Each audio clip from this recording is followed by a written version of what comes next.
Ada ya, okey. Betul. Maknanya 3091 lah yang belum lagi. Betul. Ya. Okey, kita pergi tengok. Maknanya bab baru ya. Ni. Hadisnya 3091 sini. Okey. Tengok sini. Yang ni ada lagi kan? Nota dulu. Sekarang ni dah masuk dah tu, kira-kira tu nota baru tu. Baik, kita baca di sini bab 2 Kitabul Janaiz. Babun idza kana ar-rajul ya'malu 'amalan salihan fashaghalahu 'anhu marad aw safar. Wa bihi qala haddatsana Muhammad bin Isa wa Musaddad al-ma'na qala haddatsana Hushaym 'an al-Awwam bin Hawshab عن إبراهيم بن عبد الرحمن السكسكي عن أبي بردة عن أبي موسى قال سمعت النبي صلى الله عليه وسلم غير مرة ولا مرتين يقول إذا كان العبد يعمل عملا صالحا فشغله عنه مرض أو سفر كتب له كصالح ما كان يعمل وهو صحيح مقيم.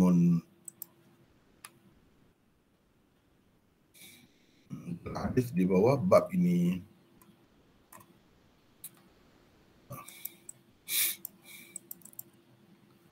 Bab 2, apabila seseorang selalu melakukan sesuatu amal soleh,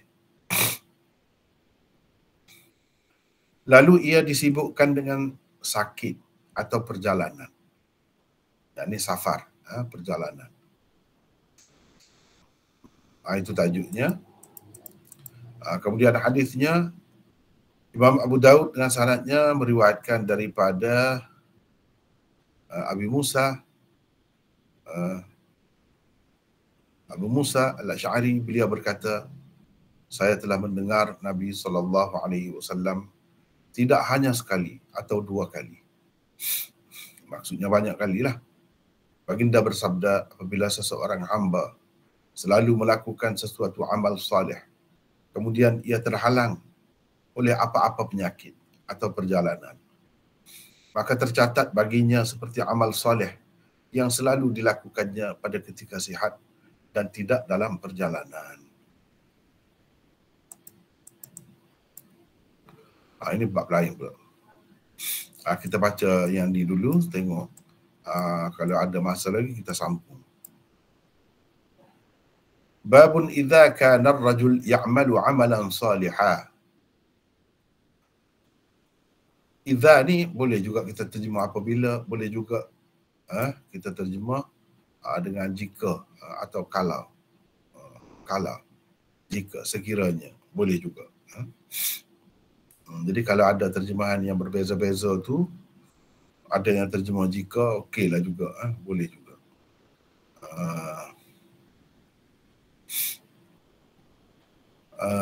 Jadi ikut mana-mana pun, ikutlah kita kata jika ke atau apabila ke, jawab dia tu tidak ada di sini. Tidak ada di sini. Itulah yang kita akan bincangkan di bawah tajuk bab ni. Ada nota 16. Maksudnya ialah, adakah apabila seseorang tidak dapat melakukan amal soleh ketika ia jatuh sakit atau dalam perjalanan, ditulis juga pahala amal soleh yang selalu dilakukannya semasa tidak sakit atau semasa tidak dalam perjalanan? Imam Abu Daud menggantungkan tajuk bab ini tanpa memberi apa-apa jawapan. Bagi beliau, sebaik-baik jawapan untuknya ialah hadis di bawah bab ini. Ia jelas menunjukkan orang seperti itu tetap mendapat pahala amal soleh yang selalu dilakukannya semasa sihat dan semasa tidak dalam perjalanan. Walaupun ia tidak melakukannya dalam dua keadaan tersebut atau keadaan-keadaan lain seumpamanya. Tajuk bab ini tidak terdapat di dalam sesetengah nuskhah Sunan Abi Daud. Di dalam nuskhah cetakan Mesir juga ia tiada. Tidak ada. Bagaimanapun hadis di bawahnya tetap ada dan ia termasuk di bawah bab yang tersebut sebelum ini, di bawah bab yang tersebut sebelum ini. Hadis sebelum ni pun dalam setengah-setengah nuskah tu tak ada. Dalam setengah-setengah nuskah tu tak ada tajuk pun di situ. Mana dia masuk di bawah bab sebelumnya lagi. Begitu. Kalau kita terima yang ni lah, bermakna dia termasuk di bawah bab ni. Bab mula-mula ni. Bab 15. Bab kita ni apa ni? Bab 1 ni, ni. Al-amrad al-mukaffirah lidh-dhunub. Itu masuk di bawah bab ni semua. Tapi kalau kita perhatikan isi kandungannya, nampak tak berapa sesuai dah kalau nak masuk di bawah bab ni. Tak berapa sesuai dah. Bab yang kedua yang kita telah baca sebelum ni,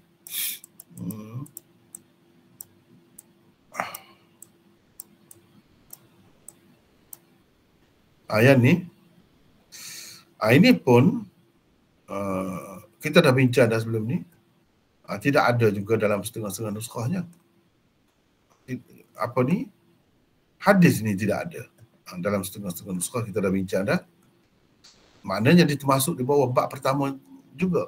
Kalau kita kata bab yang ketiga ni tak ada bab juga, makna dia masih masuk di bawah bab yang pertama lagi. Inilah bab pertamanya. Bab pertamanya iaitu babul amrad al-mukaffirah lidhunub. Bab penyakit-penyakit yang menghapuskan dosa-dosa. Jadi kalau kita perhatikan terutamanya bab yang ketiga ni tak sesuai dah dengan tajuk ni, tak berapa sesuai. Dengan sebab itu kalau kita terima nuskah yang ada tajuk itu lebih sesuai. Lebih sesuai.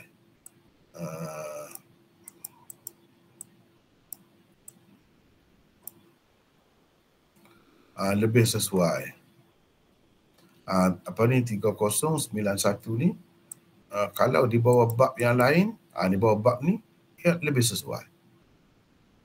Sebab hadisnya menceritakan benda ni bukan keparak dosa apa, tidak. Tak sesuai, dah masuk di bawah penyakit tu mengkafarahkan dosa, tak sesuai. Ini cerita benda lain pula. Jadi sesuailah ada tajuk ni di sini ya. Ada tajuk ni sesuai. Tapi biar kita tahulah dalam setengah-setengah nuskah tu tak ada. Jadi kalau tak ada mungkin terkejut pula kan kita kata. Macam mana ni? Tidak ada pula. Dia sebenarnya perbezaan nuskah. Inilah ni. Tajuk bab ini tidak terdapat di dalam setengah nuskah Sunan Abi Dawud. Di dalam nuskah cetakan Mesir juga ia tiada. Bagaimanapun hadis di bawahnya tetap ada. Hadis tu ada, tajuk tu tak ada. Tetap ada dan ia termasuk di bawah bab yang tersebut sebelum ini.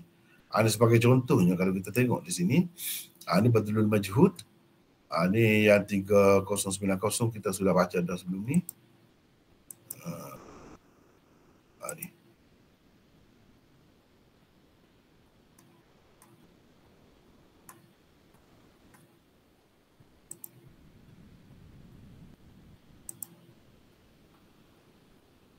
Ni. Cuba dia buat dalam kurungan begini. Cuba kita tengok ni. وهذه الترجمة ليست موجودة في النسخة المصرية. Dalam nuskah Mesir tak ada ni. Tajuk ni. Hadis tu ada, hadis bawah ni ada. Kalau tak ada, bermakna ni hadis di bawah ni masuk di bawah bab sebelum ni. Kalau masuk di bawah bab sebelum ni, nampak tak sesuai tu. Tak sesuai dengan tajuk ni. Jadi yang ada ni banyaklah. Umpamanya kita kata ya, contoh lagi. Nak tengok sini. Al-manhalul azbul mawrud.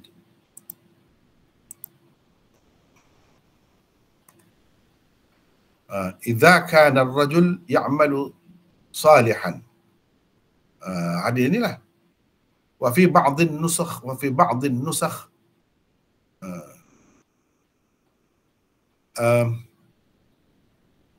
apa ni? Fashaghalahu anhu marad. Fayashghaluhu, begitu. Dengan ya gitu. Dalam setengah-setengah nuskah pula dia kata isqat hadhihi tarjamah, tak ada. Gugur, digugurkan tajuk ni tak ada. Begitulah. Kalau kita tengok di Sunan Abi Daud dengan syarah Al-Aini. Syarah Al-Aini. Cuba tengok ni. Dia tidak ada tajuk. Dia tidak ada tajuk. Cuba tengok. Tidak ada tajuk. Ni makna nuskhatullah dia pakai. Cuba tengok bawah ni dia buat nombor 1. Fi Sunan Abi Dawud hadzal hadis tahta bab. Idza kana ar-rajul ya'malu 'amalan salihan fashaghalahu 'anhu marad aw safar. Maknanya duduk di bawah tajuk ni kata ni. Yang hadis ni. Tapi nuskhah yang dia pakai ni tak ada. Tak ada tajuk. Nuskhah yang banyak tersebar sekarang ni ada. Kalau kita tengok dalam Syamilah apa tu, memang ada. Dan sepatutnya ada sebab sesuai hadis ni dengan tajuk baru. Kalau tidak termasuk bawah tajuk sebelum ni, itu tak sesuai. Baiklah. Itu ceritanya tentang tajuk ni dulu. Seterusnya kita nak bincang sikit lagi tajuk ni. Idza kana ar-rajul ya'malu 'amalan salihah. Ni kana sebelum daripada fi'il mudhari'. Ya'malu ni fi'il mudhari'. Bila begitu, ia memberi makna selalu pada masa yang lalu. Orang panggil madhi istimrari. Madhi istimrari. Selalu pada masa yang lalu biasa buat begitu. Begitu. Sebab itu saya terjemahkan selalu melakukan sesuatu amal soleh. Dia selalu. Bukan tak pernah buat. Ataupun bukan buat sekali-sekala, jarang pernah buat. Bukan. Selalu buat. Ini syarat dia. Sebab idza ni syartiyah ni.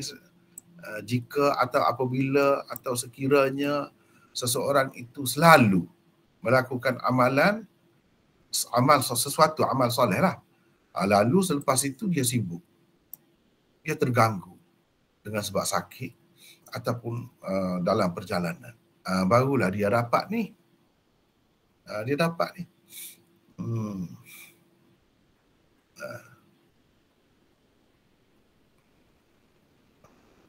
Barulah dia dapat pahala seperti yang sebut dalam hadis ni. Jadi Imam Abu Daud, sebagaimana yang kita dah baca saat ni, saat ni kita dah baca dah, iaitu dia gantung. Ni kan, satunya kita kena tengok sini, ni makna selalu. Sebab selepas kana ada fi'il mudhari' ya'malu, ia memberi makna selalu pada masa yang lalu. Itu yang pertama. Yang kedua, idza ni dia tidak ada jawab syarat. Sedangkan ia syartiyah. Dia berkendak kepada fi'il syarat dan jawab syarat. Ini fi'il syarat dia ni, ya ya'malu amalan salihan. Ini jumlah syartiyah. Fasyaghalahu, ini fa ni bukan jawab kepada idza. Takut keliru. Tapi saya tak tulis lah semua ni. Saya tak tulis semua ni. Fa ni bukan jawab. Bukan fa jawab kepada idza, tidak.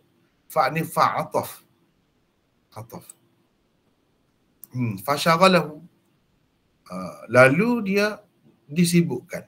Tadi kita dah baca kan dalam kitab Al-Manhalul Azbul Mawrud, dia kata fayashghaluhu. Maknanya fa ni ataf kepada ya'malu. Sesuailah, sama-sama fi'il mudhari'. Tapi kalau tidak begitu pun ataf kepada jumlah tu boleh juga. Jadi jawab dia tidak ada lagi ni jawab dia.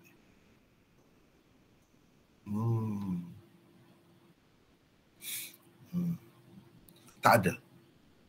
Biasa kalau kita tengok ni dalam kitab-kitab hadis, terutamanya kalau dalam tajuk bab Sahih Bukhari, banyak macam ni.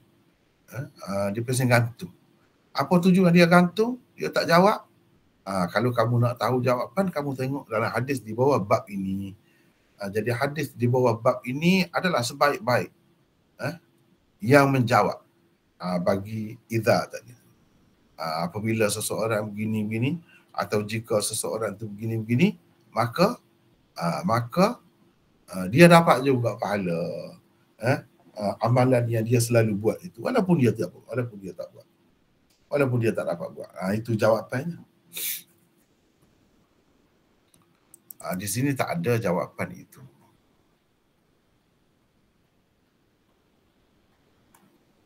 Kemudian itu secara ringkaslah kita pergi kepada hadis. Haddatsana Muhammad bin Isa wa Musaddad al-ma'na, begitu bacanya. Saya baca dulu, perhati elok-elok. Lain kali baca begitulah. Begini ya. Haddatsana wa bihi qala haddatsana Muhammad bin Isa wa Musaddad. Kena berhenti, koma lah. Al-ma'na, koma pula. Qala haddatsana Husaim dan seterusnya. Jadi Imam Abu Daud ambil hadis ini daripada dua orang gurunya, Muhammad bin Isa dan Musaddad. Ini dua orang gurunya. Dia ambil hadis ni daripada Muhammad bin Isa dan Musaddad bin Musarhad. Al-ma'na, maksudnya makna hadithihima wahidun. Itu maksud al-ma'na. Ataupun makna riwayatihima wahidun. Jadi soalannya ada wahidun sini. Wahidun. Al-ma'na wahidun. Gitu. Tapi tak adalah. Kita kena faham. Bila sebut dalam kitab hadis ni, al-ma'na ni itu maksud dia. Ada tengah-tengah sanad itu. Jadi makna riwayat mereka berdua ni sama. Lafaz dia tidak sama bila dia sebut gini. Lafaz tak sama. Tetapi maksud dia, makna dia sama. Itu maksud al-ma'na ni. Begitulah. Sebab banyak benda kan dalam kehidupan kita ni, benda sama kita cerita tapi dengan ibarat yang berbeza. Adalah sepatah dua perkataan itu yang tidak sama. Kalau lagi panjang, lagi banyaklah yang tidak sama. Pendek pun tak sama juga, tak tepat.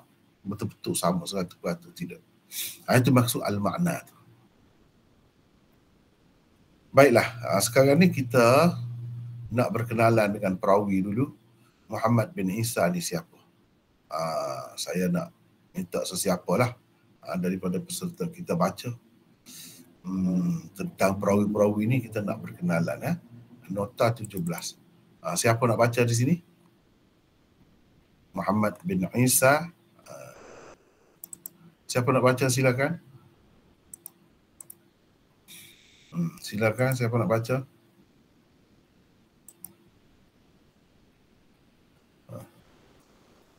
Saya baca mana? Siapa ni? Izzuddin. Izzuddin, baca Izzuddin. 17 tak? Ya. Bin Najih. Bawa apa ni, dapat ke nota baru? Dapat. Kita buka. Muhammad bin Isa bin Najih. Ini masa sambungan kepada yang di atas ni. Muhammad bin Isa bin Najih dan seterusnya. Baca. Tengok sama je tak? Okay. Bin Najih Al-Baghdadi At-Tabba. Kunyahnya At-Tabba itu tanda ain. Saya guna ini sebagai tanda ain. At-Tabba. Ain. Teruskan. At-Tabba. Kunyahnya Abu Ja'far. Beliau seorang perawi siqah. Imam Bukhari di dalam sahihnya mengemukakan riwayat beliau secara ta'liq. Imam Tirmizi pula di dalam Syama'ilnya. Imam An-Nasa'i dan Ibnu Majah juga mengambil riwayatnya. Abu Daud berkata, Muhammad bin Isa menghafalkan kira-kira 40,000 hadis. Menurut Bukhari, beliau meninggal dunia pada tahun 224 Hijrah. Itu tentang Muhammad bin Isa bin Najih Al-Baghdadi. Jadi dia ni okeylah, perawi okeylah. Walaupun Imam Bukhari hanya ambil riwayat dia untuk riwayat ta'liq sahaja.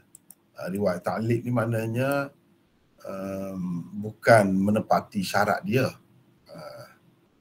Walaupun dia ni thiqah, walaupun dia apa pun, tidak menepati syarat dia. Sebab itu Imam Bukhari tak ambil untuk riwayat usul dia, tetapi di dalam riwayat ta'liq sahaja. Tirmidzi pula di dalam syama'ilnya, kalau catatkan Pakistan tu, di akhir Sunan Tirmidzi tu dia ada Syama'il Muhammadi, Asy-Syama'ilul Muhammadiyah. Syama'il. Dalam tu ada riwayat daripada dia. Itulah cerita dia. Seterusnya nota 18 ni, Musaddad kita dah berjumpa dah perawi ni. Makna riwayat mereka berdua sama, kata mereka berdua Hushaim bin Bashir. Siapa Hushaim bin Bashir ini? Teruskan Izzuddin.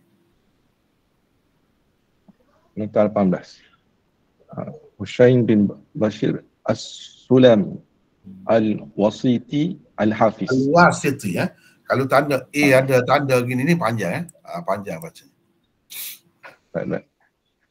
As-Sulami Al-Wasiti Al-Hafiz. Abu Muawiyah adalah kunyahnya. Hushaim seorang perawi siqah, tapi sering juga melakukan tadlis, yakni mudallis. Ibnu Sa'ad mengatakan Hushaim seorang perawi siqah lagi hujah jika dia meriwayatkan dengan berkata akhbarana. Imam Ahmad berburu dengannya selama 4 tahun. Beliau juga terkenal sebagai salah seorang muhafiz Baghdad. Ad-Dawrafi berkata beliau mempunyai 20,000 hadis. Keenam-enam pengarang kitab utama hadis menerima hadisnya. Hushaim meninggal dunia pada tahun 183 Hijrah. Sekejap Izzuddin. Sini saya rasa perlu diberikan penjelasan sebab akan datang saya akan guna macam ni, selalu guna. Keenam-enam pengarang kitab utama. Keenam-enam pengarang kitab utama. Hadis. Jadi maksudnya ialah Sunan Sittah, itulah maksudnya. Sunan Sittah yang dikenal dengan setengah-setengah tu orang sebut Sihah Sittah atau Sunan Sittah, iaitu Sahih Bukhari, Sahih Muslim, Sunan Abi Dawud, Sunan Nasa'i, Sunan Tirmidzi dan Sunan Ibnu Majah. Ini maksudnya keenam-enam pengarang kitab utama hadis atau keenam-enam kitab utama hadis atau 6 kitab utama hadis. Kalau saya sebut begitu, itulah maksudnya. Itu keutamaan tadi bukan dari sudut kitab dia tu terpilih di kalangan sekalian kitab hadis yang ada ni, dalam sejarah dalam dunia ni, 6 ni lah paling tinggi. Bukan begitu. Jangan salah faham. Jangan salah faham. Bukan begitu. Bukan bermakna 6 kitab ni lebih daripada kitab lain, lebih sahih, lebih terjamin kandungannya. Tidak, bukan itu maksudnya. Jadi maksud 6 kitab utama tu dalam sistem ataupun silibus pengajian hadis. Gitu. Jadi ulama-ulama hadis lama dah lah, hampir 1000 tahun lebih kurang. Sistem tu mereka terima begitu.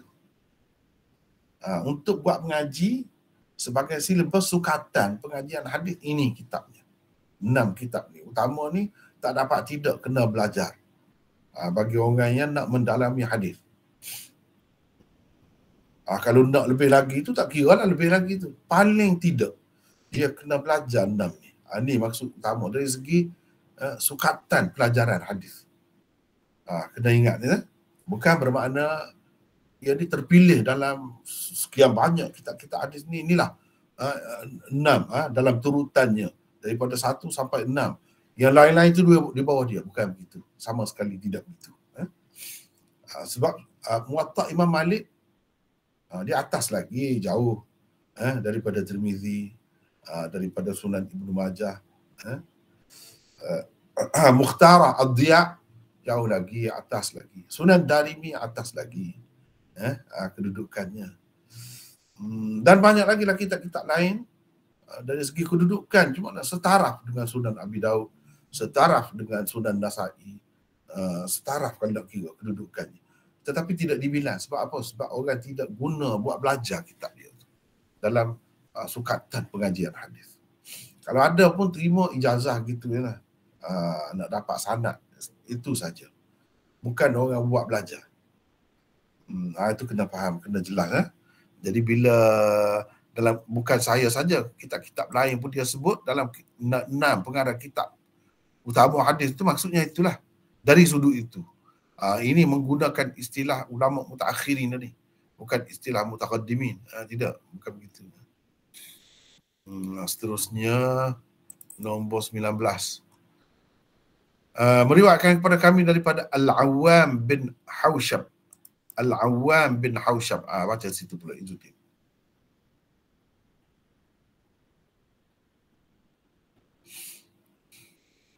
Mana Izzuddin tadi?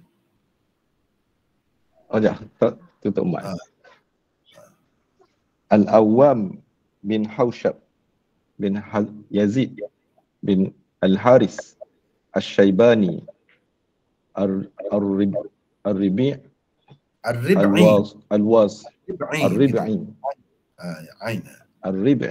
Al-Wasiti Abul Haris atau Abu Isa, Abul Harth atau Abu Isa. Al-Awwam bin Haushab adalah seorang tokoh besar yang siqah.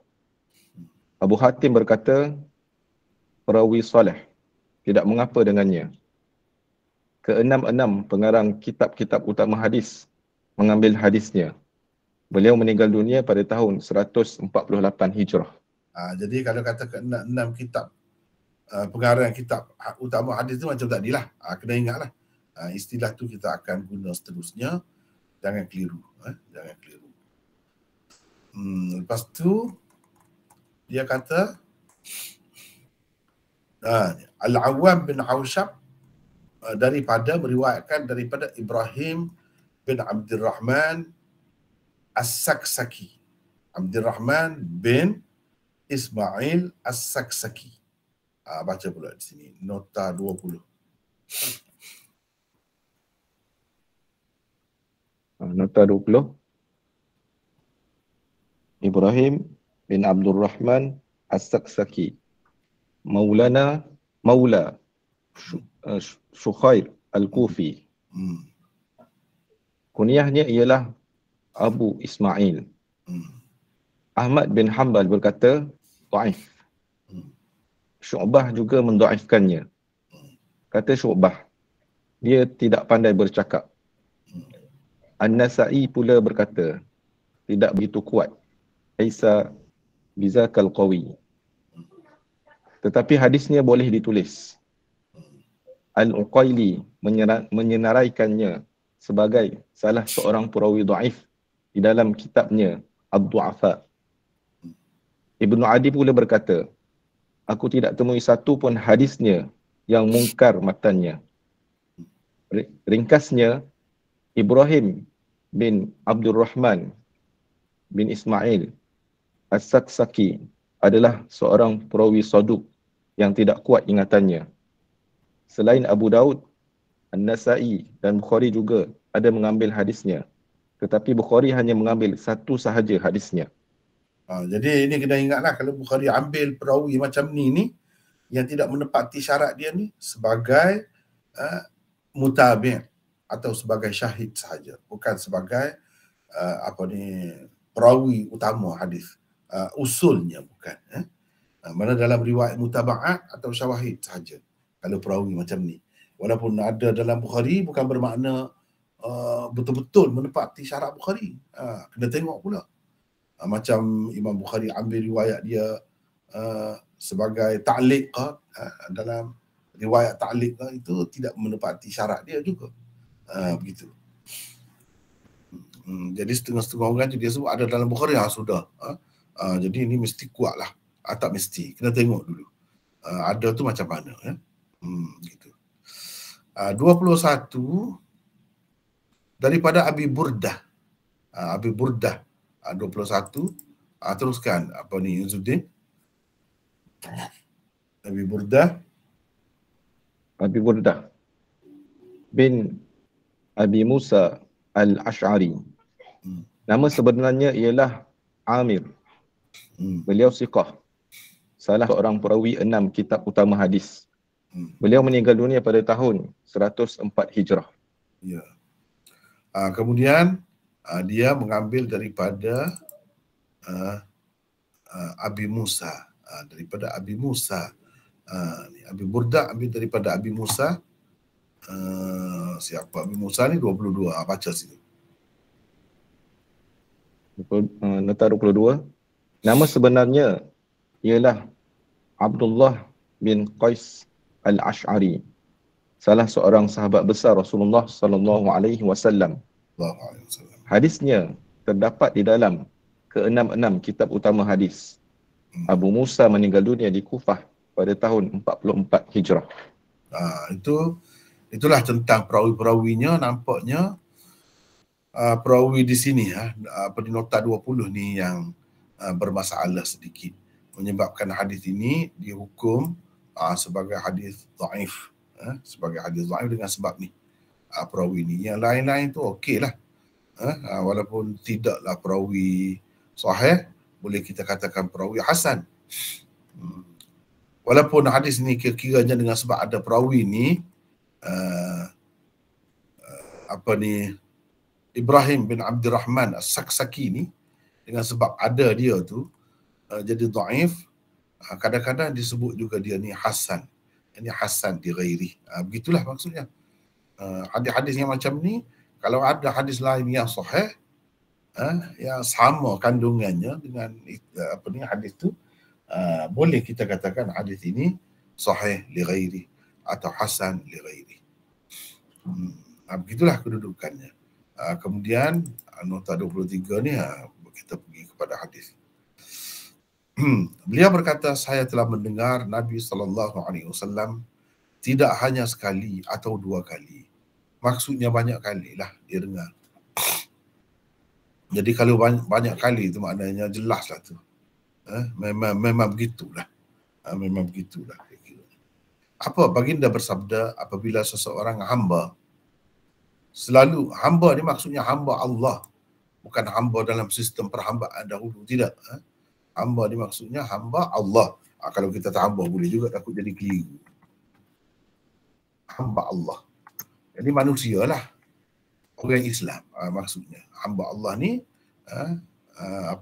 Muslim, orang Muslim, orang Islam. Apabila seseorang hamba selalu melakukan sesuatu amal soleh. Jadi kita kena bubuh selalu ni. Sebab dalam hadis ni pun tajuk bab itu dia sama juga dengan hadis. Dia ambil lafaz hadis juga. Tajuk bab ni. Idza kana al-'abdu ya'malu 'abadan 'amalan. Ni betul-betul tajuk bab kita perhatikan. Dia ambil daripada hadis ni, lafaz hadis. Jadi lafaz hadis ni ya'malu ni selepas daripada kana. Bila begitu dia jadi fi'il madhi istimrari namanya. Mana selalu melakukan pada masa yang lalu. Apabila seseorang hamba Allah selalu melakukan sesuatu amal soleh, sesuatu, tak kira lah apa-apa pun amalan. Cuba perhati lafaz. Amalan salihan. Ni amalan ni isim mufrad. Mufrad dalam bentuk nakirah. Bila dalam bentuk nakirah mana sesuatu amalan, apa-apalah, tidak khusus lah. Sesuatu amalan. Tetapi kalau sesuatu amalan tu terlalu umum. Amal soleh. Amal soleh. Sesuatu amal soleh. Ikutlah, tak kira lah.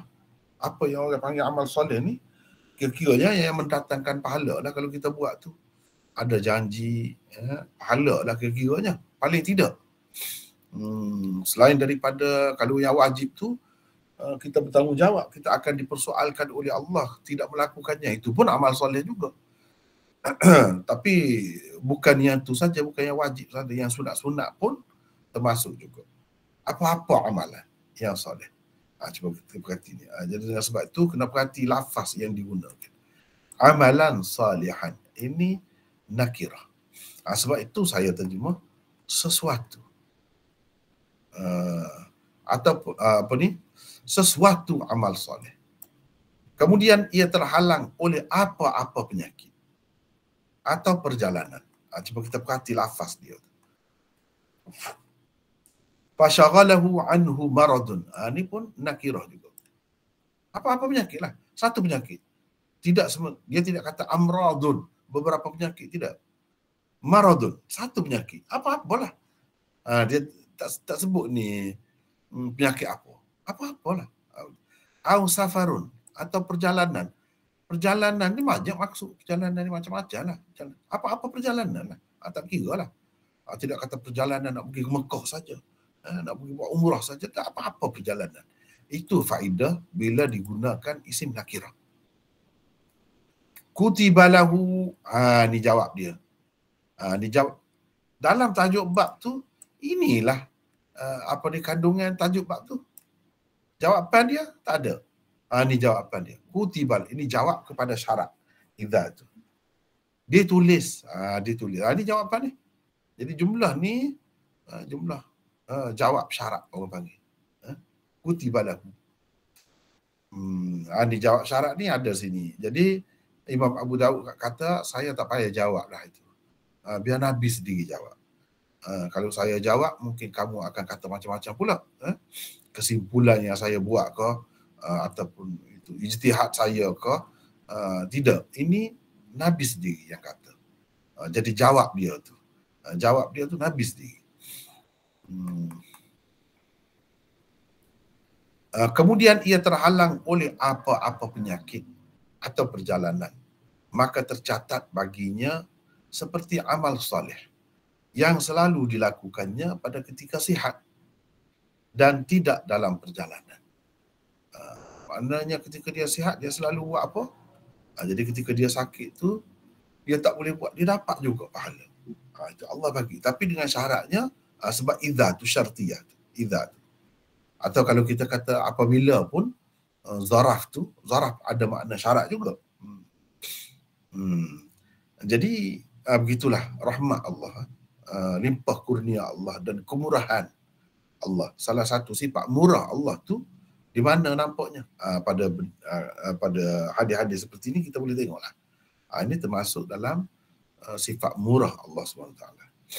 Pada ketika sihat dan tidak dalam perjalanan. Ketika tidak dalam perjalanan kita selalu buat. Tapi dalam perjalanan susah. Jadi kita akan dapat juga pahala itu. Itu kelebihannya. Kelebihannya. Jadi kalau kita kata tak ada tajuk bab, tak sesuai nak masuk di bawah bab yang sebelum ni. Sebab dia bukan menceritakan tentang kafarah dosa. Dia tulis pahala ni. Ini masalah tulis pahala. Tulis pahala untuk dia. Jadi sepatutnya ada tajuk lain lah kan. Baik, kita ada nota 23. Nota 23. Jadi siapa pula nak baca sini silakan. Siapa nak baca silakan. Silakan. Saya baca Maulana. Siapa ni?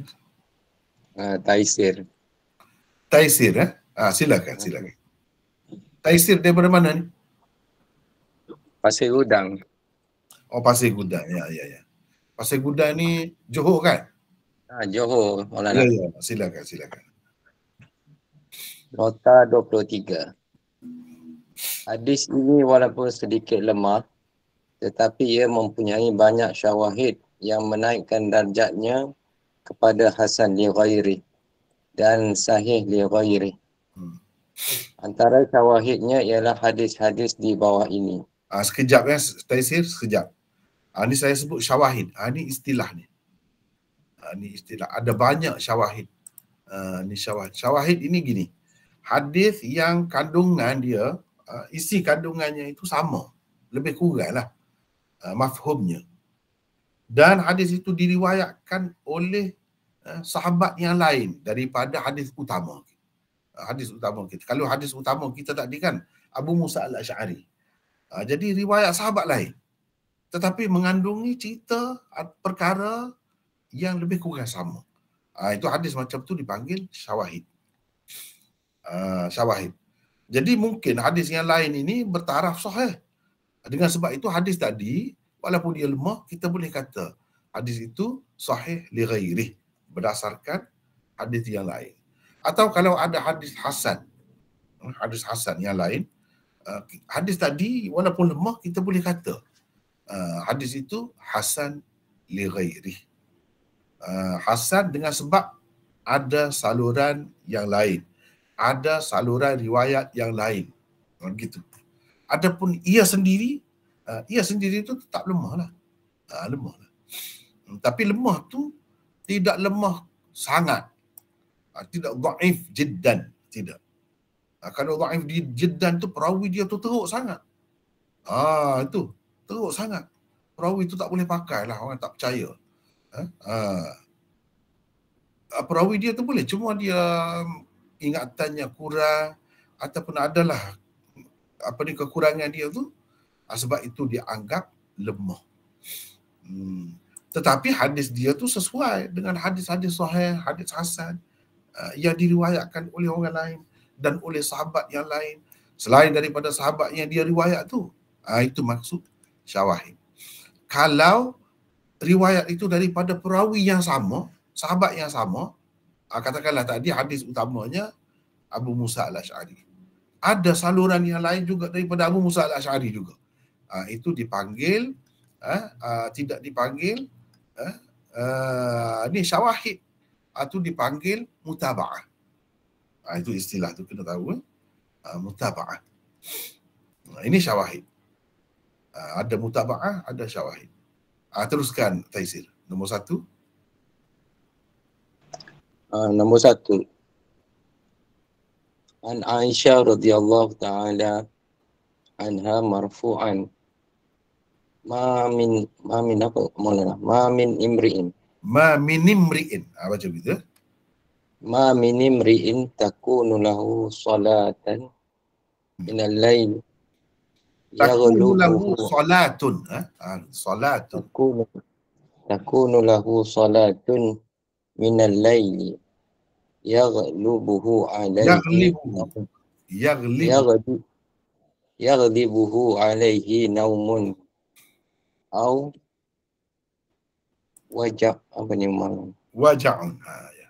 waja'un illa kutiba lahu ajrun salatahu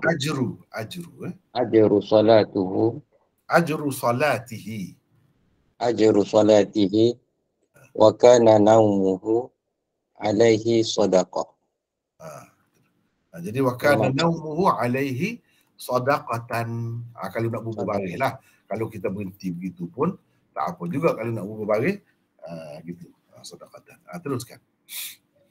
Bermaksud Aisyah meriwayatkan bahawa Rasulullah SAW bersabda, tiada seorang pun yang selalu bersembahyang malam tiba-tiba ia tertidur, yakni sehingga tidak sempat mengerjakannya, atau sakit, yakni sehingga tidak dapat mengerjakannya, melainkan dituliskan baginya pahala sembahyangnya, dan tertidurnya pula mendatangkan pahala sedekah kepadanya. Hadis riwayat An-Nasa'i. Jadi saya sebagai peringatan lah untuk kepada peserta-peserta kita, pelajar-pelajar saya lah, kalau saya buat font ni, tanda lah tu sahih, paling tidak pun hasan hadis itu. Saya tak mahu cakap banyak. Begitu. Tapi kalau saya ni, kalau buat macam ni, ini sahih ataupun hasan. Kalau saya buat Times Roman itu bermasalah. Itu bermasalah. Baik, tadi mana lah? Teruskan. Jadi ini kan sahabat lain, bukan Abu Musa dan ini Aisyah. Sebab itu dipanggil syawahid. Teruskan. Hadis kedua, An Anas marfu'an, idza btalallahu sepatutnya ini sekejap sepatutnya dia ni silap cetak ni. Sepatutnya dia tak boleh guna ia ni, dia kena guna yang ni. Dia kena guna ni. Ni. Idza btalallah. Teruskan. Idza btalallahul abdal muslim bibala'in fi jasadihi qala Allahu aktaba lahu Uktub. salihu Qala Allahu uktub lahu. uktub lahu salihu amalihi saliha amalihi alladhi kana ya'maluhu fa in syafahu Ghassalahu. wa taharahu wa in qabdahu ghufira lahu wa rahamahu Ghafara lahu wa rahimahu. Bermaksud, Anas meriwayatkan bahawa Rasulullah SAW bersabda, apabila Allah menguji seseorang hambanya yang Muslim dengan sesuatu ujian pada badannya, Allah berkata, tulislah untuknya pahala amal soleh yang selalu dikerjakannya. Jika ia disembuhkan, Allah membasuh dan menyucikannya daripada dosa-dosa. Dan jika Allah mengambil nyawanya, dosa-dosanya diampunkan juga di samping ia dirahmatinya. Hadis riwayat Ahmad, Ibnu Abi Syaibah, Abu Ya'la dan Al-Bukhari di dalam Al-Adabul Mufrad. Sekejap ya Taisir. Ni kalau saya sebut hadis riwayat Ahmad, tak sebut dalam kitab mana, maksudnya Musnad Imam Ahmad. Ibnu Abi Syaibah tak sebut dalam kitab mana, maksudnya kitabnya Musannaf, Al-Musannaf. Abu Ya'la, bila sebut Abu Ya'la tak ada sebut kitab mana, maksudnya Musnad Abi Ya'la. Dan Al-Bukhari, kalau tak sebut kitab mana, itu maksudnya Sahih Bukhari. Kalau tidak, saya akan sebut begini. Bukhari dalam Al-Adabul Mufrad. Bukan dalam Sahih Bukhari, tidak. Tapi dalam kitabnya yang bernama Al-Adabul Mufrad. Jadi itu harap maklum. Dan saya tak sebut sini jilid berapa, muka surat berapa, sebab sekarang ni sudah ada ini Syamilah. Tulis sajalah. Ambil lah 1-2 perkataan yang terdapat dalam hadis tadi, cari di sini, keluarlah tu. Pilih ni, pilih di sini, kita kata ni bahagian mutun hadis, matan hadis ni, semua hadis-hadis dalam kitab-kitab mana pun ada, dia akan keluar. Dan di situ boleh tengoklah jilid berapa, muka surat berapa. Jadi saya kira berpada dengan Maktabah Syamilah. Tak perlulah saya tulis. Ni riwayat Ahmad ini dalam musnadnya jilid berapa, muka surat berapa, tak perlu.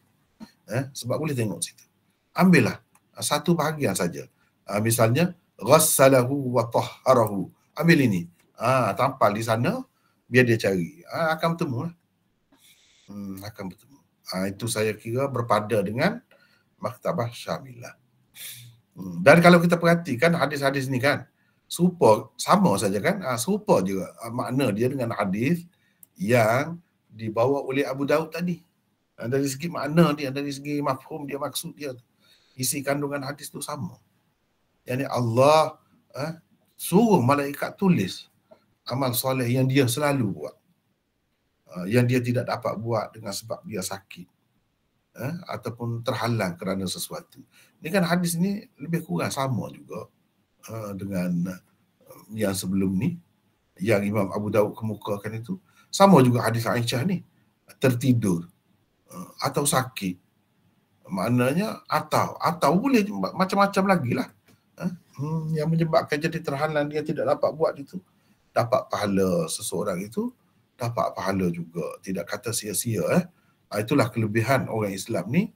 Ini semua ni khusus dengan orang Islam. Kalau orang kafir, dia tak dapat semua ni. Dia tak dapat.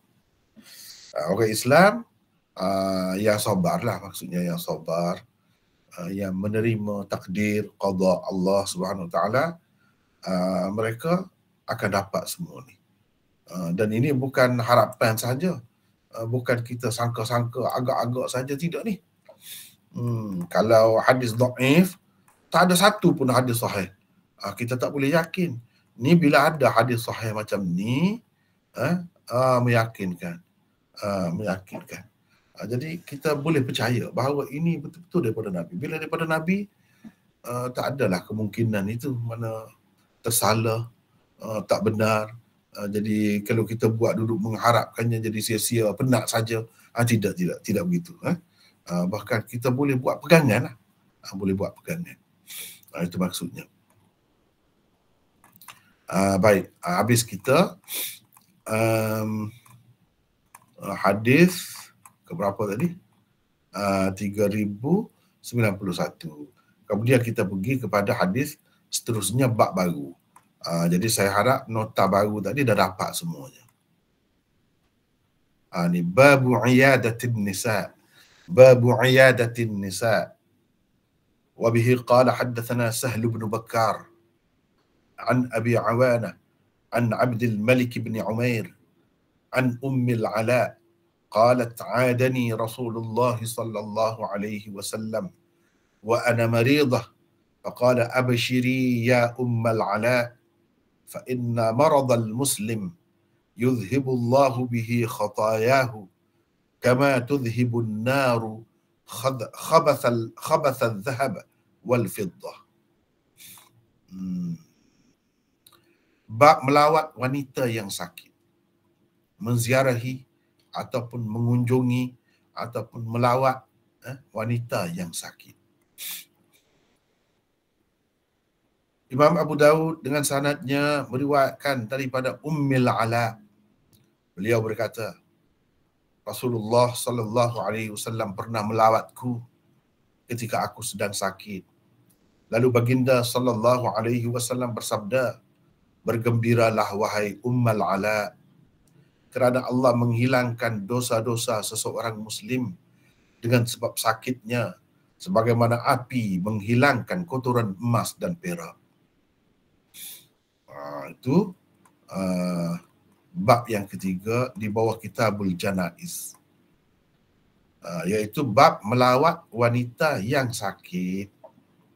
Hadisnya ialah hadis 3092. Jadi ada dua hadis kita di sini, setakat hadis yang pertama sahaja di bawah bab ni. Itu pun sudah banyak dah perbincangannya. Oh, yang tadi ada lagi ni, yang Taisir tak baca tadi di sini, sebenarnya nombor 3 ni. Tak apalah, baca sendirilah saya rasa kan. Tapi panjang juga. Boleh Taisir baca lagi? Boleh. Nombor 3 ada. Nombor 3, teruskan. An Abdullah bin Umar annahu An Abdullah bin Umar annahu sallallahu ta'ala alaihi wa ala alihi wa sallam qala ma min ahadin minan nas yusabu bi bala'in fi jasadihi illa umira azza wa jalla amara azza wa jalla al malaikatu الذين يحفظونه قال اكتبوا لعبدي في كل يوم وليلة ما كان يعمل من خير ما كان في وثاقي. Teruskan.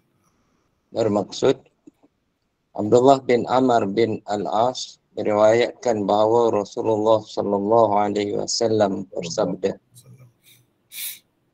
tiada seorang pun manusia yang ditimpa bala bencana pada tubuhnya melainkan Allah memerintahkan para malaikat yang menjaganya dengan berkata, tulislah untuk hamba-Ku pada setiap hari dan malam apa-apa kebaikan yang selalu dilakukannya selagi ia berada dalam ikatan-Ku. Hadis riwayat Ahmad Ibnu Abi Syaibah, Al-Hakim, Ad-Darimi, Al-Bazzar, At-Tabarani dan Al-Bukhari di dalam Al-Adabul Mufrad. Jadi begitulah. Teruskan. Imam Bukhari dan Al-Baihaqi meriwayatkan hadis 3091 di atas melalui sanad Yazid bin Harun daripada Al-Awwam bin Haushab. Di dalam Sahih Al-Bukhari, hadis ini tersebut di bawah kitab Al-Jihad pada bab yuktabu lil musafir mithlu ma kana ya'malu fil iqamah. Maksudnya ditulis pahala untuk orang yang bermusafir seperti apa yang biasanya dilakukan semasa dia tidak pergi ke mana-mana. Mana pahala seperti yang dia buat ketika dia tidak pergi ke mana-mana. Itu di bawah bab itulah. Teruskan. Hadis ini juga menunjukkan orang-orang yang tidak dapat ikut serta bersembahyang jemaah atau berjihad dan lain-lain kerja kebaikan kerana suatu keuzuran yang diharuskan di sisi syarak tetap mendapat pahala seperti orang-orang yang menyertainya. Begitulah. Jadi oleh kerana adanya hadis-hadis ini kan, syawahid ni banyak yang sahih, maka hadis tadi boleh juga kita kata sahih. Dan kalau kita mengambil kira hadis yang ni di bawah bab ketiga ni bertaraf hasan, boleh juga hadis tadi yang dhaif itu kita kata hasan li ghairi. Boleh juga kita kata begitu. Baik, habis. Setelah kita habis dah bincang ni, yang tadi kita masuk kepada bab yang baru. Bab yang baru ni mula-mula sekali tentang tajuk nota 24. Nota 24. Saya nak minta orang lain pula lah baca ya. Siapa nak baca pula di nota 24 ni? Silakan. Silakan.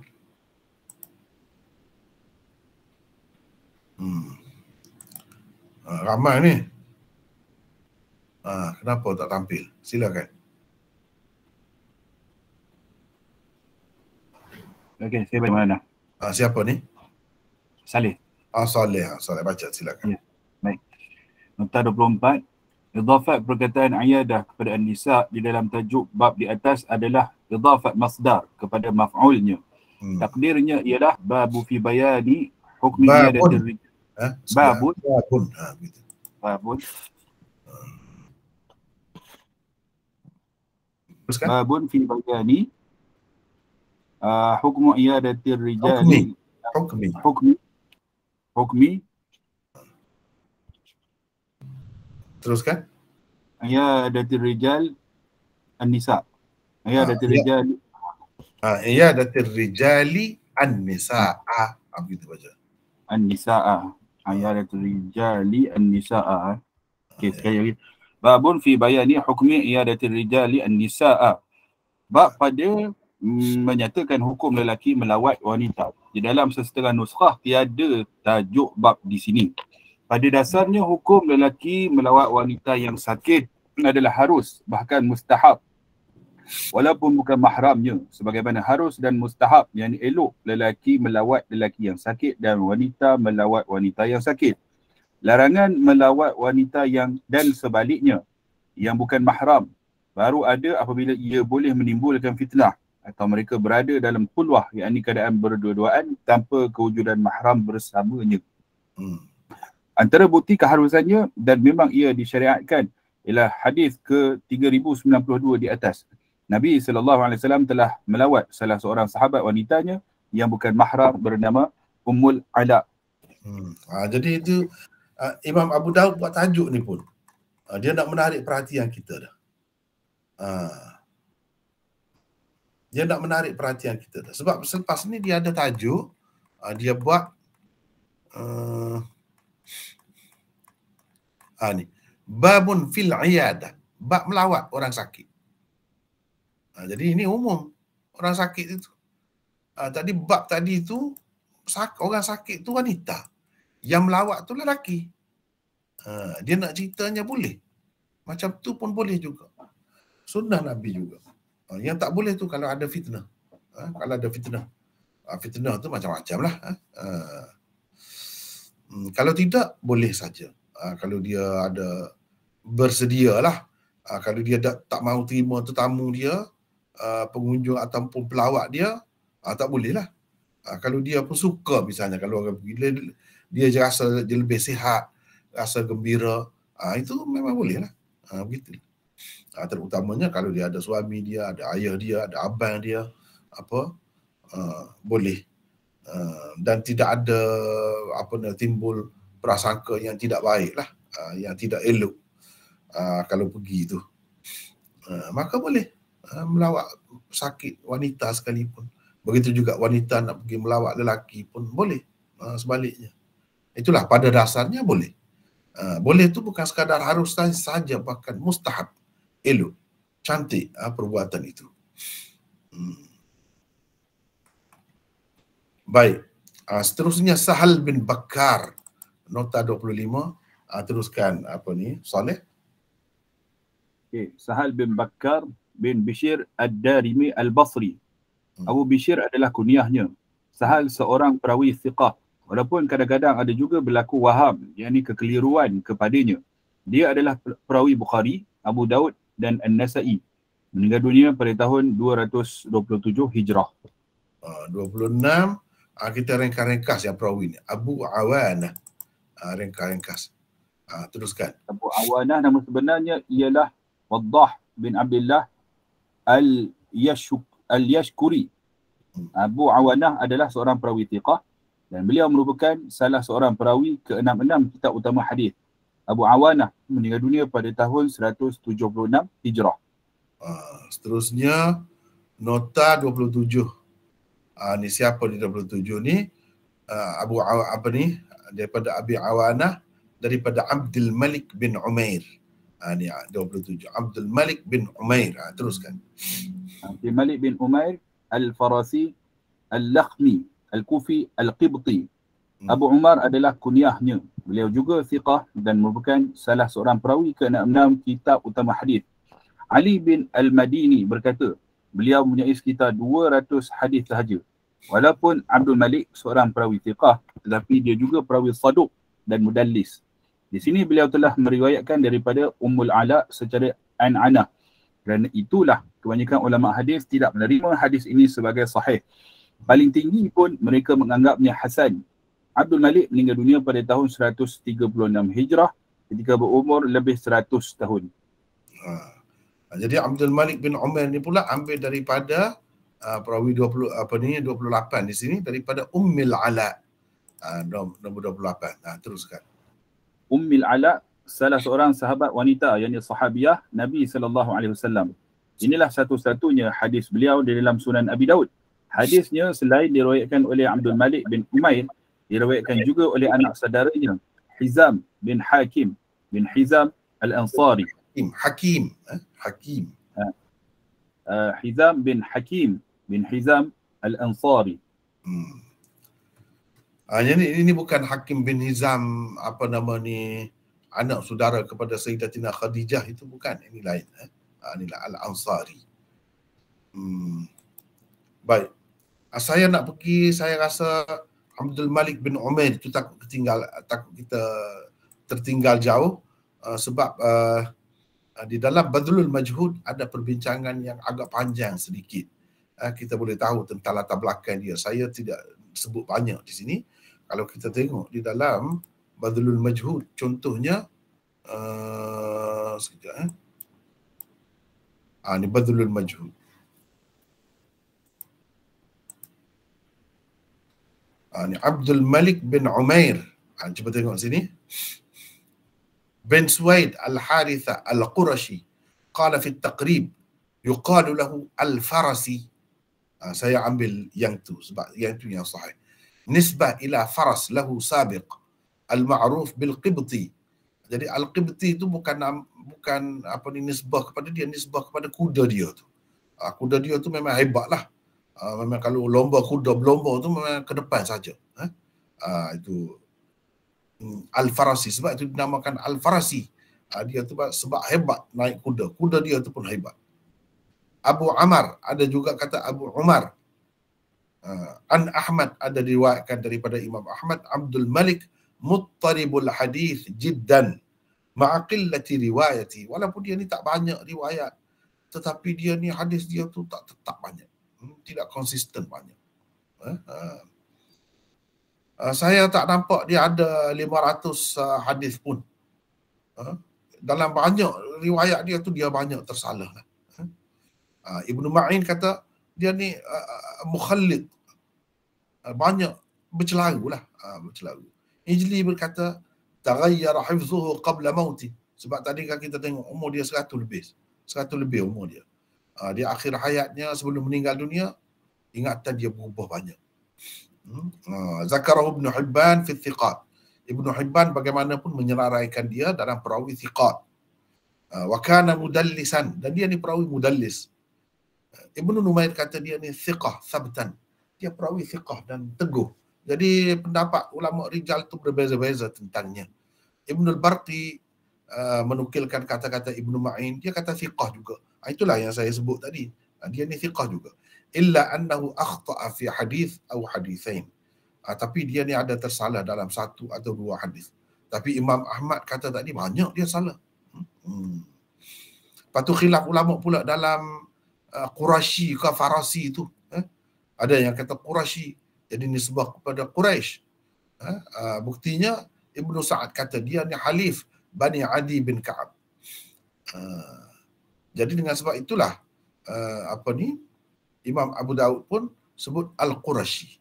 Sebab dia ni halif Bani Adi bin Ka'ab. Halif saja, sekutu saja, bukan keturunan Quraisy sungguh. Adapun Abu Hatim dan Ya'qub bin Sufyan, dan bukan seorang, mereka mendhabitnya dengan Farasi.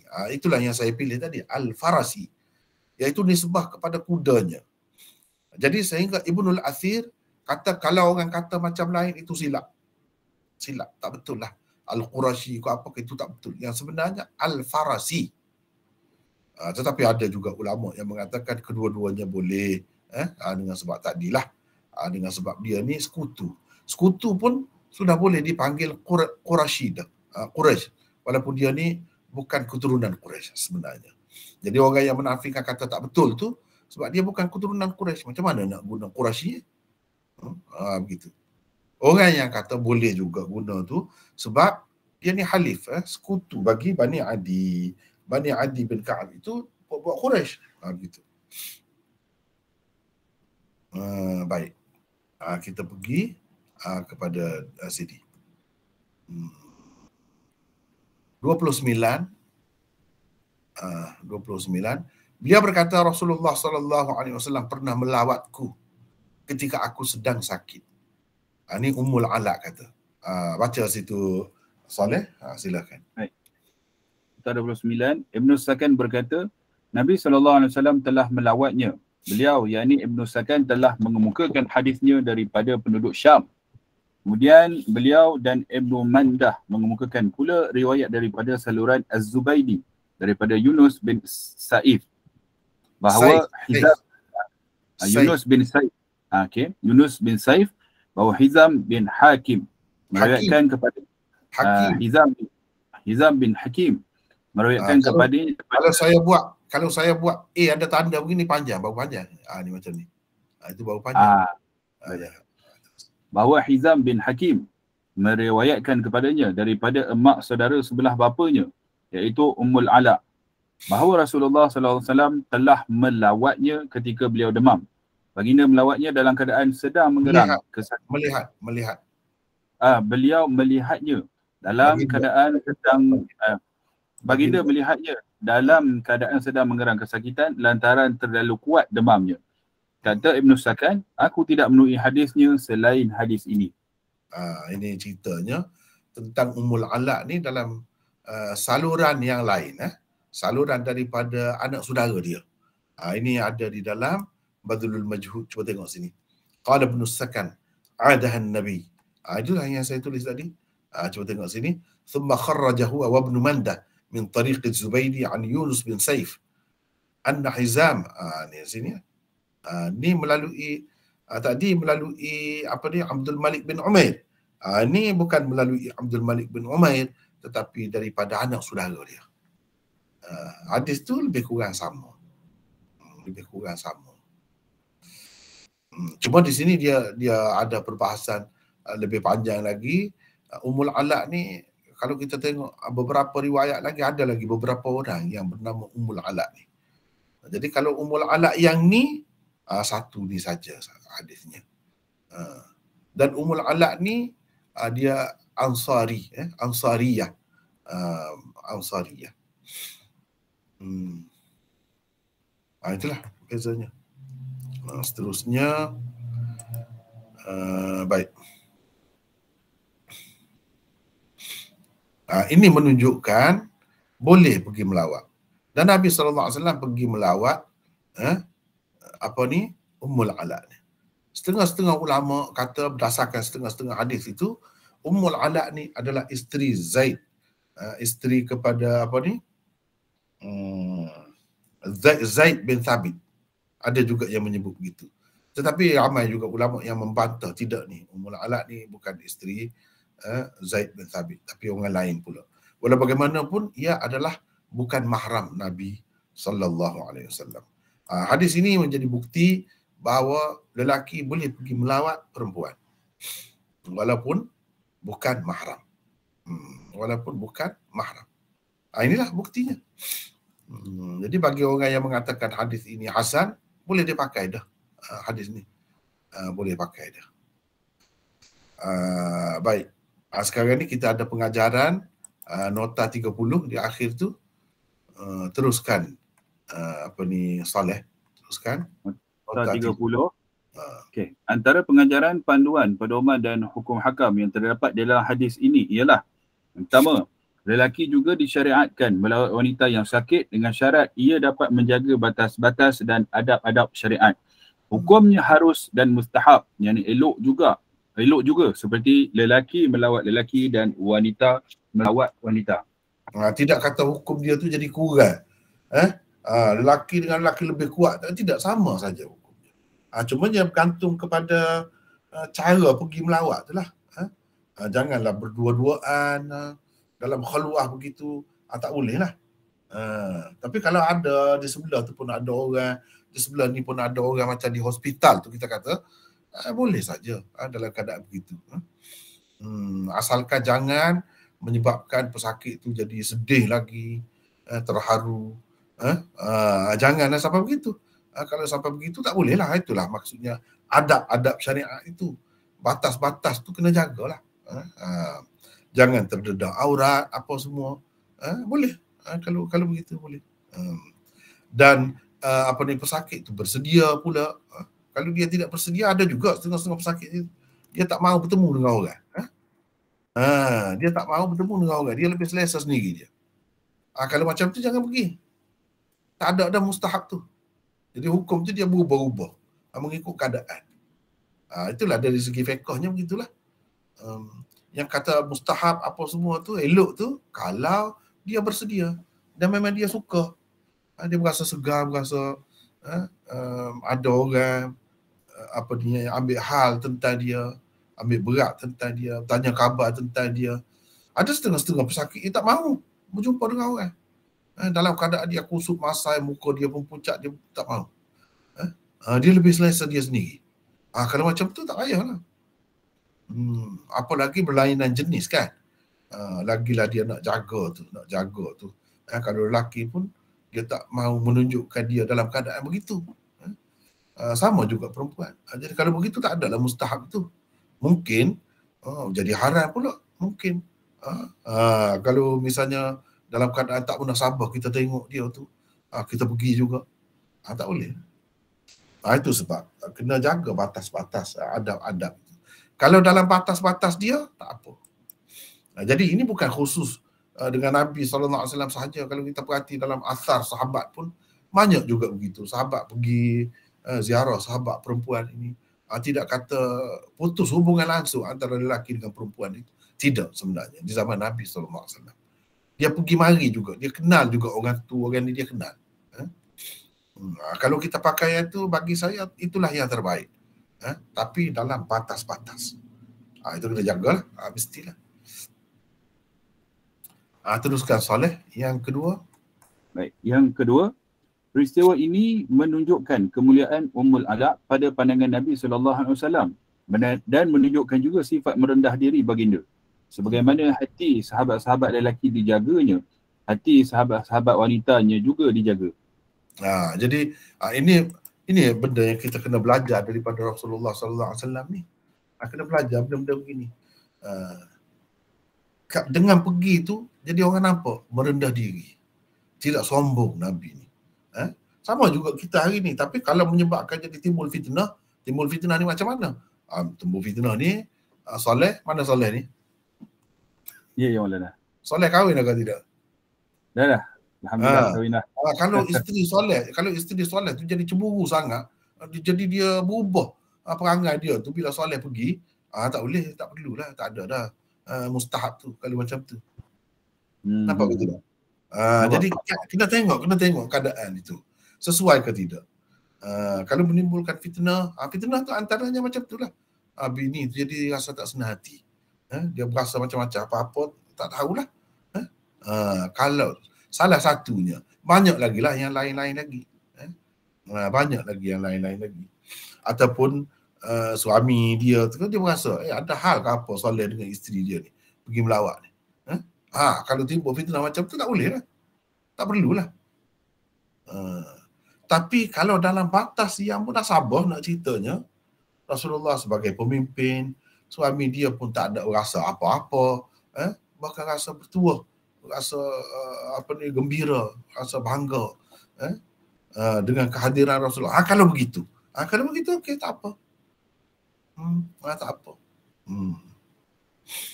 Guru dengan murid ke misalnya, itu boleh saja. Kadang-kadang dia berasa dia tak lama nak mati, kalau boleh tengok sekali tak apa dah. Boleh tengok guru dia ke, misal murid dia ke, dia nak berjumpa. Lagilah kalau macam tu. Memang boleh. Cuba tengok sini. Dan ini menunjukkan Rasulullah ni seseorang lah dia ni, Ummul Ala ni. Seseorang dia. Teruskan Soleh. Baik. Yang ketiga, pelawat hendaklah menenangkan hati pesakit yang dilawatinya dengan memberikan berita-berita gembira yang sebenar seperti dilakukan oleh Rasulullah sallallahu alaihi wasallam. Ya. Teruskan. Yang keempat, hadis ini mengajar umat Islam supaya menerima takdir Allah Subhanahu Wa Taala untuk mereka dalam kehidupan di dunia ini. Jadi kita kena ingat takdir ni mengajar kita terima benda tu. Dan kita terima, kita tidak rugi, bahkan kita dapat untung. Kalau kita mengamuk, kalau kita tak ada guna juga, kita dapat dosa lagi. Kita tak akan sembuh pun dengan kita mengamuk, dengan kita apa. Baik kita terima, tenang hati, itu lebih baik untuk diri kita sendiri. Selain daripada kita dapat pahala. Itulah sepatutnya biar nampak perbezaan ini antara orang Islam dengan orang bukan Islam. Teruskan Soleh. Yang kelima, penyakit-penyakit yang menimpa orang-orang Islam yang bersabar menghadapinya boleh menghapuskan dan membersihkan. Saya tak dengar Soleh. Saya tak dengar. Kenapa bunyi begitu? Kering. Bunyi lagi mana? Boleh. Sekarang dah boleh. Masih bunyi lagi. Kalau begitu orang lain lah baca. Siapa nak baca ni? Sikit lagi kita. Saya mana? Siapa ni? Mana? Siapa? Bunyi juga kering. Sama juga dengan Soleh tadi ya. Siapa nak baca ni? Silakan sambung. Saya mana? Siapa? Basir. Sama juga dengan Soleh tadi.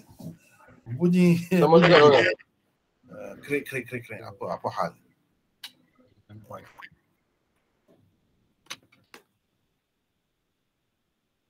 Cuba baca sekarang. Nombor 5. Ada juga, sama juga. Tak apa, bacalah. Penyakit-penyakit yang menimpa orang-orang Islam yang bersabar menghadapinya boleh menghapuskan dan membersihkan. Sekejap ya. Bunyi krik, tak sedap mendengar. Kalau saya baca, saya bercakap dia dengar begitu juga ke? Tak lah. Jelas. Okey. Ganggu. Jelas. Tak bunyi. Kalau mana nak baca. Jelas. Kalau saya baca lah, kalau macam tu tutup semua dengar saya baca lah. Yang kelima, penyakit-penyakit yang menimpa orang-orang Islam yang bersabar menghadapinya boleh menghapuskan dan membersihkan dosa dan nodanya. Ini berdasarkan hadis ni kita boleh kata begitu. Jadi penyakit andai kata menimpa kita, janganlah merungut, janganlah memberontak, janganlah mengamuk. Jadi tak sedar diri, jangan begitu. Cakap terbuka-buka, kena sabar banyak. Sabar banyak-banyak. Sebab apa? Kita kena sedar, ini peluang kita dapat dosa-dosa kita terhapus dan kita bersih daripada kesalahan-kesalahan kita. Dengar ke tu? Atau bunyi kerik-kerik? Bunyi ke tidak? Dengar. Tak boleh dengar. Jelas. Dengar. Kalau jawab tu bunyi tu betul-betul. Tak apalah, saya baca seterusnya. Baik. Nombor 6, berita gembira ini hanya khusus untuk orang-orang Islam sahaja. Ni berita gembira ni khusus dengan orang-orang Islam sahaja. Orang kafir tak dapat. Inilah keistimewaannya. Jadi bukan pilih kasih ni cara macam ni. Orang kafir pun kalau dia nak, dia masuk Islam, tak ada halangan. Dia akan dapat terus benda ni. Dia akan dapat. Tak kira bangsa apa, duduk di bahagian mana daripada bumi ni, duduk di mana sekalipun. Sama sahaja. Bila Islam, dia dapatlah keistimewaan ini. Kalau tidak Islam, tak dapat. Dia duduklah di negara Islam sekalipun. Tak dapat. Kalau Islam, duduklah di negara kafir, di mana pun, dia akan dapat benda ni. Yang ketujuh, Nabi SAW selalu menggunakan perbandingan dan perumpamaan dalam hadis-hadisnya. Banyak sekali. Sehingga ulama-ulama buat buku yang berasingan, Amsalun Nabi. Perumpamaan dan perbandingan yang dibuat oleh Nabi. Di dalam hadis-hadisnya dikumpulkan setempat. Ini salah satu contohnya. Bersihnya manusia daripada dosa-dosa apabila ditimpa penyakit diumpamakan dengan bersihnya emas dan perak daripada kotoran ataupun tahi-tahi dia tu apabila dipanaskan dengan api. Jadi sakit tu kan, panas tu sakitlah kitanya. Tetapi dia tidak saja tu. Rupanya Nabi nak bagi nampak tu macam itulah, kalau tidak emas perak tu, bila dia bercampur dengan kotoran tu tak nampak bersih dia. Tak nampak berkilat dia tu. Jadi bila dipanaskan dengan api, disembur dengan api, tukar emas tu, dia jadi hilang. Rupanya itu peranan ataupun khasiat sakit itu. Sakit itu begitu rupanya. Dengan sebab itu kita kena sabar banyak-banyak. Mungkin kita sendiri ke sakit, anak kita ke, cucu kita ke, sesiapa sahaja. Kena sabar. Kalau orang lain pun kita menanggung dia susah tu, kita menanggung anak kita yang katakanlah OKU lah kita kata. Yang macam-macam lah, OKU tu macam-macam bentuk kan. Kadang-kadang sampai tua terpaksa kena jaga lagi. Jadi kita kena sabar. Kena sabar. Itu pun dapat pahala tu, bukan saja-saja. Mungkin banyak benda yang Tuhan nak bagi kepada kita dengan sebab itu. Banyak dalam hadis-hadis disebut dengan sebab orang-orang yang lemah tu kita dapat rezeki, kita dapat rahmat Allah SWT. Dengan sebab itu orang Islam kena fikir begitu. Jangan fikir dari segi productivity sahaja. Ni tak ada guna ni. Kalau boleh dimatikan. Kalau orang kafir boleh jadi fikir macam tu. Tapi kita orang Islam tak boleh. Kena ingat ni benda ni. Hadis 3092 ini hanya bertaraf hasan kerana di dalam sanadnya ada Abdul Malik bin Umair. Beliau seorang perawi saduq dan mudallis walaupun disebut thiqah oleh sesetengah ulama rijal hadis. Al-Munziri dan lain-lain juga mengatakan ia hasan. Hadis ini hasan. Hadis ini dikemukakan juga oleh Abd bin Humaid di dalam Al-Muntakhab min Musnad Abd bin Humaid daripada hadis Abi Awanah dengan sanad yang sama. Sanad sama juga. Itu boleh tengok dalam Al-Muntakhab bin Musnad Abd bin Humaid.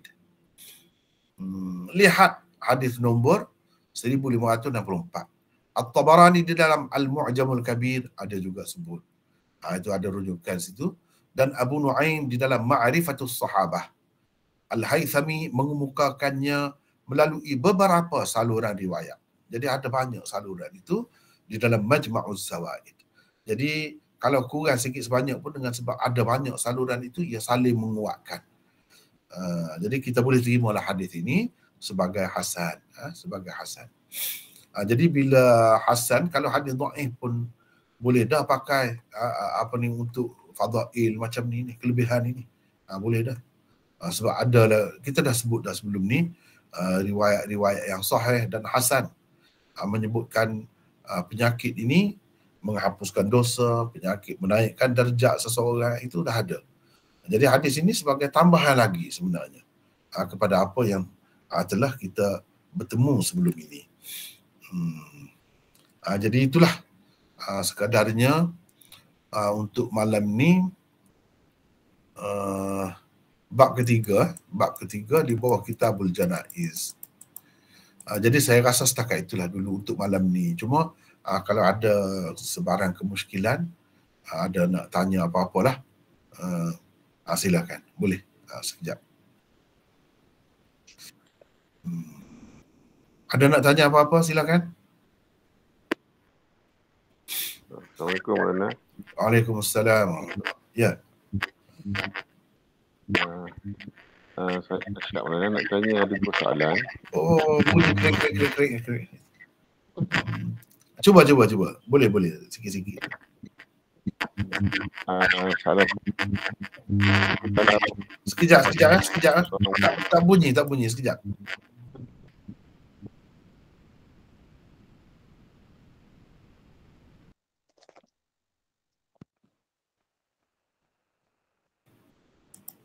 Boleh cuba apa ni?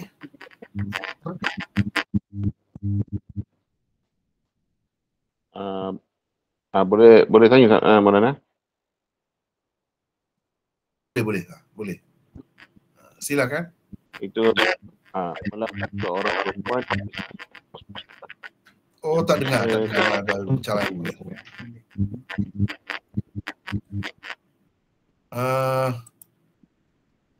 Boleh Arsyad tulis dekat mesej. Pertanyaan. Boleh tulis. Saya boleh baca sini. Silakan. Boleh tulis? Pasal bunyi krok tak boleh dengar.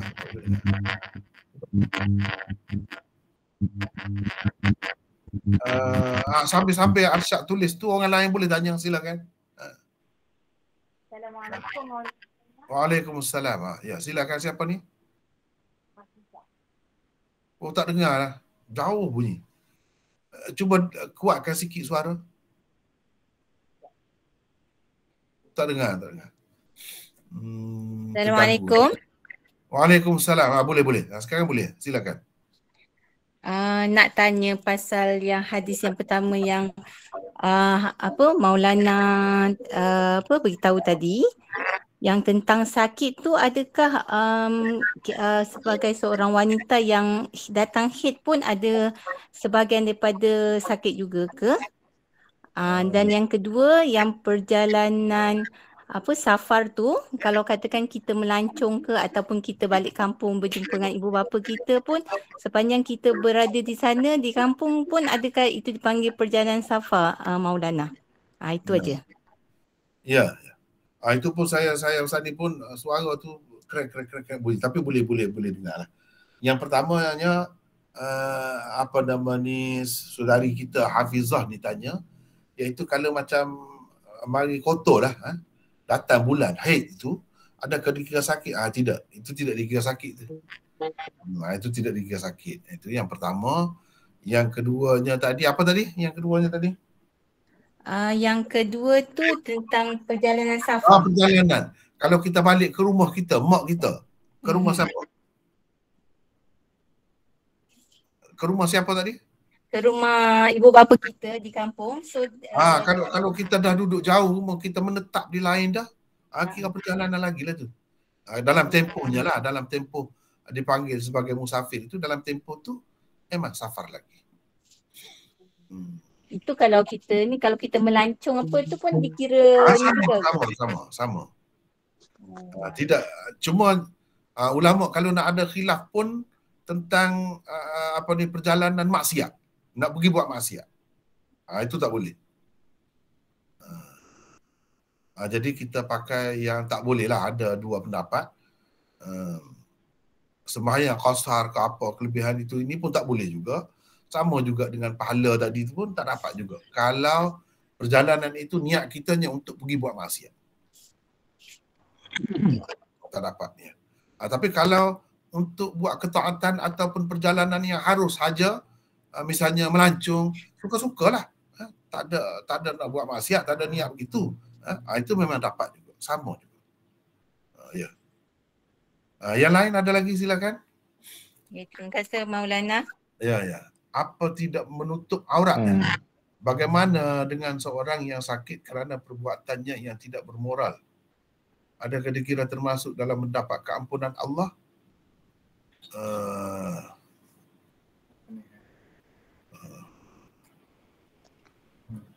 Ni Arsyad ini. Macam mana dengan seorang yang melawat seorang perempuan di hospital yang ramai dengan pesakit lain yang ada tidak menutup aurat? Jadi kena jagalah mata tu, pandangan. Qul lil mu'minin yaghuddu absarahum.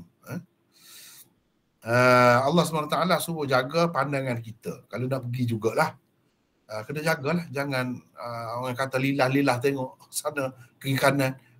Itu tak boleh lah. Dan seeloknya orang yang perempuan itu pada waktu melawat tu kan, dia pakailah. Kalau dia boleh pakai tudung tu, pakai tudung. Apalagi kalau tahu dah lelaki pun ada nak pergi melawat dia, kena buat begitulah. Bagaimana dengan seorang yang sakit kerana perbuatannya yang tidak bermoral? Kalau kerana perbuatannya tidak bermoral, lain. Tak boleh. Tak boleh. Kerana kecuaian, kejahilan, tak apa lagi. Kerana kejahilan, tak apa lagi. Kita jadi sakit ni sebab kita tak tahu cara makan tu yang betul. Kita makan tu sewena-wena yang menyebabkan jadi sakit. Itu kerana kejahilan. Itu insya-Allah dapat lagi, tak apa lagi. Tapi kalau jelas kerana perbuatan tidak bermoral, itu tak termasuk. Tak termasuk. Tapi kalau dia bertaubat, di celah-celah tu dia bertaubat, insya-Allah dapat juga. Dia masih hidup lagi, dia boleh bertaubat lagi. Kalau dia bertaubat dan dulu dia ada buat, maksudnya ada buat amal ke? Jadi kalau ada buat amal, dia dah tak dapat buat dah, insya-Allah dapat lah. Yang pentingnya dia kena bertaubat lah. Saya nak tanya, adakah terkandas dalam traffic jam juga dikira dalam tempoh safar? Ini mengikut perbezaan mazhab lah. Perbezaan mazhab.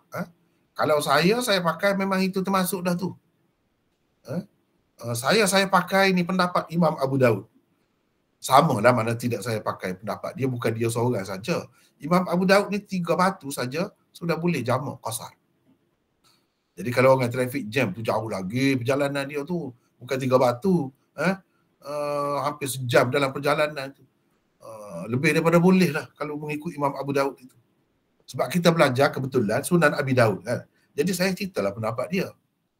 Kalau nak pakai pendapat dia pun, dia orang hebat juga. Tidak kurang daripada imam-imam lain. Kalau kita nak pakai yang itu, kita nak pakai yang dia, apa salahnya? Setelah kita tahu, memang ada dia berpendapat begitu. 3 batu sudah boleh dah. Jadi masalah jam tu lagilah masalah lain pula tu.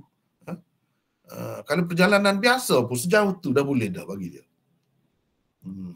Apalagi kalau jam pula, memang rumah kita pun bukan 3 batu, 10 batu, 20 batu, 30, macam-macam.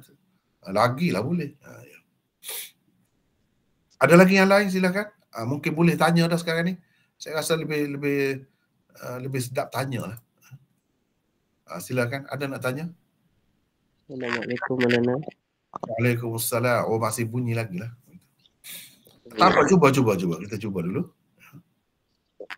Saya ingin bertanya tentang apakah faedah yang kita boleh dapat melalui penelitian ulama yang meletakkan hadis-hadis.